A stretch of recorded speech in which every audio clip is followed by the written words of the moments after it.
जैसे जैसे विज्ञान का विकास हुआ है, हम इंसानों ने अपने कदम अंतरिक्ष की ओर बढ़ाए हैं। कई दशकों की मेहनत के बाद हमारी मानव सभ्यता इंसानों को अंतरिक्ष में भेजने में सफल हुई है और आज के समय में पृथ्वी से कई लोग ऐसे हैं जो कि अंतरिक्ष की यात्रा कर चुके हैं। लेकिन अंतरिक्ष यात्रा एक बहुत ही रिस्की काम होता है।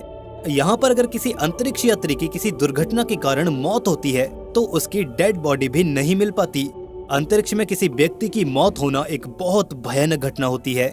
अब तक नासा के 14 एस्ट्रोनॉट समेत कुल 18 लोग ऐसे हैं जो ऐसी भयानक घटना का शिकार हो चुके हैं, अर्थात उनकी अंतरिक्ष में मृत्यु हो चुकी है। ये तो आपने बहुत बार साइंस फिक्शन मूवीज में लोगों को स्पेस ट्रैवल के दौरान मरते हुए देखा होगा, लेकिन साइंस फिक्शन मूवीज में दिखाई गई घटनाएं हमेशा सच नहीं होती। साइंस फिक्शन मूवीज में अंतरिक्ष में हुई मौतों को कई बार ज्यादा ही नाटकीय रूप दे दिया जाता है, लेकिन सच्चाई इतनी ज्यादा नाटकीय नहीं होती। अगर कोई अंतरिक्ष यात्री अपने स्पेसशिप या फिर अपने स्पेस स्टेशन से अलग होकर अंतरिक्ष में कहीं भटक जाता है तो उसकी मौत लगभग तय हो जाती है और उसे बचाना लगभग नामुमकिन हो जाता है। ये तो आप जानते ही होंगे कि बिना स्पेस सूट के स्पेस के संपर्क में रहना हमारे इंसानी शरीर के लिए बिल्कुल भी अच्छा नहीं होता है।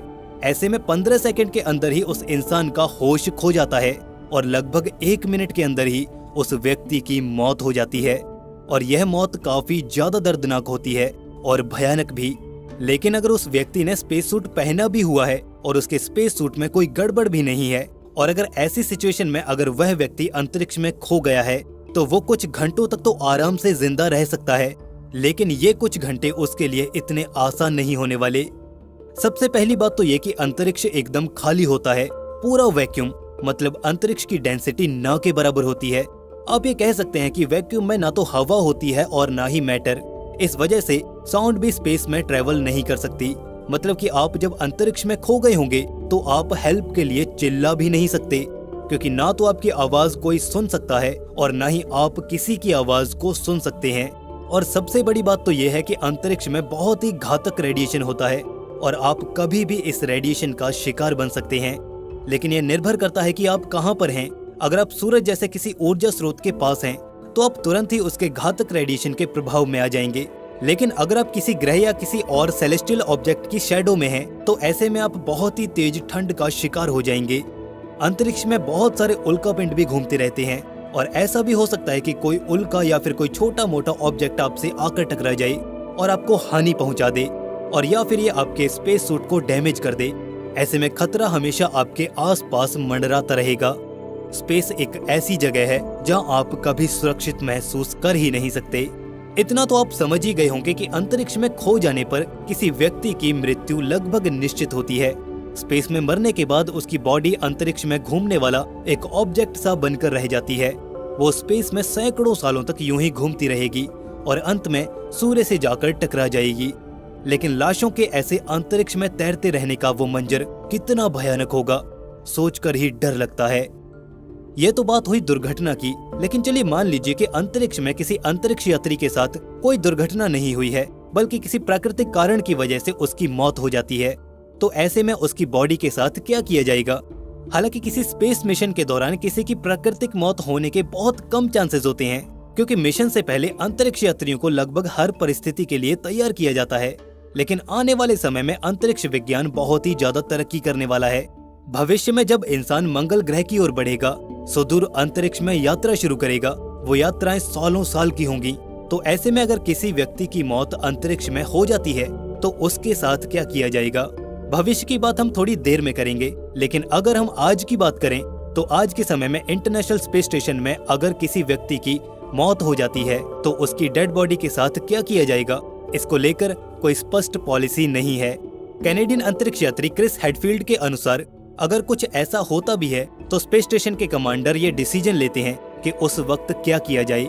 ऐसी सिचुएशन में डेड बॉडी को स्पेस स्टेशन में रखना बिल्कुल भी उचित नहीं होगा, और अगर उसकी बॉडी को वापस धरती पर लाया जाए तो यह भी आसान नहीं होगा। असल में देखा जाए तो नासा की किसी ऐसी घटना को लेकर कोई ऑफिशियल पॉलिसी नहीं है। अंतरिक्ष में 213 दिन तक रहने वाले एक अमेरिकी एस्ट्रोनॉट टेरी विट्स, जिन्होंने काफी समय तक ISS में काम किया है, जब उनसे ये पूछा गया कि ISS में मरने वाले लोगों की डेड बॉडीज के साथ नासा क्या करता है, तो उनका जवाब ये था, I did quite a bit of medical training to save people, but not for this. अर्थात उनको लोगों को बचाने की ट्रेनिंग तो मिली है, लेकिन अगर कोई मर जाए तो उसकी डेड बॉडी को किस तरह से हैंडल करना है, इसकी कोई भी ट्रेनिंग उनको नहीं दी गई। जैसा कि हमने आपको बताया कि आने वाला समय स्पेस ट्रेवल का होने वाला है, जहां पर अंतरिक्ष यात्री सुदूर अंतरिक्ष की यात्रा भी करना शुरू करेंगे। और अगर ऐसे में किसी अंतरिक्ष यात्री की डेथ हो जाती है तो उसकी डेड बॉडी के साथ क्या करना है, इसके लिए कोई अच्छा तरीका हम इंसानों के पास होना चाहिए। वैसे इसके लिए अभी तक कोई रूल्स और रेगुलेशंस नहीं हैं। इसके लिए मुख्य रूप से 3 संभावनाएं हो सकती हैं। नंबर 1, सबसे पहली जो संभावना होगी वो ये कि डेड बॉडी को पृथ्वी पर वापस लेकर आया जाए, लेकिन इसमें काफी ज्यादा समय लग सकता है और कोई भी डेड बॉडी ज्यादा समय तक सही सलामत नहीं रह सकती। इंसान की मृत्यु के बाद से ही उसकी डेड बॉडी खराब होना शुरू हो जाती है, तो अगर हमें उसे धरती पर वापस लाना है तो हमें यह ध्यान रखना होगा कि उसकी डेड बॉडी को काफी समय तक सुरक्षित रखा जाए। नंबर 2, दूसरी संभावना हो सकती है कि अंतरिक्ष में ही उस डेड बॉडी का अंतिम संस्कार कर दिया जाए। अब यह अंतिम संस्कार किसी धर्म की प्रथा के जैसा नहीं होगा, बल्कि इससे काफी ज्यादा अजीब होगा। जी हाँ, 2005 में एक स्वीडिश कंपनी प्रोमेसा द्वारा की गई एक स्टडी में एक ऐसे सिस्टम की कल्पना की गई है जो कि किसी एस्ट्रोनॉट की बॉडी को फ्रीज ड्राइज कर देगा और बाद में उस जमी हुई लाश को बर्फीले मांस के लाखों टुकड़ों में बदल देगा। अब यह काम थोड़ा अजीब तो लगता है, लेकिन वास्तव में ये क्रूर भी है। लेकिन भविष्य में स्पेस ट्रेवल के दौरान किसी की डेड बॉडी का अंतिम संस्कार करने के लिए ये एक अच्छा साइंटिफिक तरीका हो सकता है और यह आइडिया उनके लिए ज्यादा फैसिनेटिंग है जो मरने के बाद इसी अंतरिक्ष में बिखर जाना चाहते हैं। हम इंसानों की इच्छाएं भी कितनी अजीब होती हैं ना।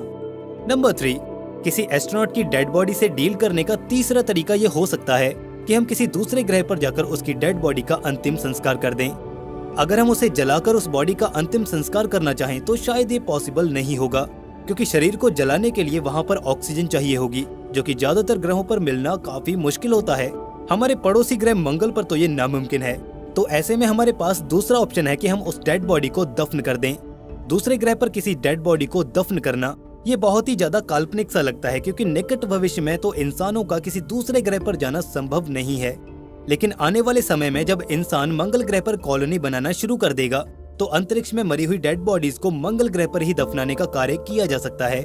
आपने इंटरस्टेलर मूवी में देखा तो होगा कि किस तरह से एस्ट्रोनॉट्स सालों तक एक व्यक्ति को जीवित रखने के लिए एक मशीन में रखकर लंबे समय के लिए सुला देते हैं, जिसे हम हाइबरनेशन कहते हैं। और जब सालों बाद वह लौटते हैं तो वो इंसान उन्हें जीवित मिलता है।